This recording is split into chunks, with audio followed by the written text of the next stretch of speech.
But yeah, just it's so, I don't think people understand, because when people find out you're struggling with infertility, they either say, well, just adopt or just do IVF. And I don't think people realize it's not easy. They are miracles. It's not as easy as many people think.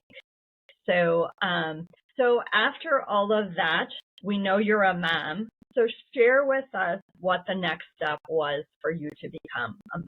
So now, we had started our journey like basically 2012, and now in 2016, after we started the conversation to have a carrier, we started to look into that process. And so we had hooked up with an agency to help us with the process of, just because that was a whole other level of infertility to learn, to grieve, to process, and really just, we had no idea. We didn't have any reference. We didn't really know anybody going through any of that. And so it was a very steep learning curve. And we had this agency to help us, guide that process. And so we got matched pretty early on, pretty quickly, because the coordinator that we had, based on what she knew of us and based on what she knew of who she had, as potential carriers, she had in mind, somebody that she thought would be a good fit. And so once we started that process of meeting, reading her profile and her reading ours and meeting and all of that,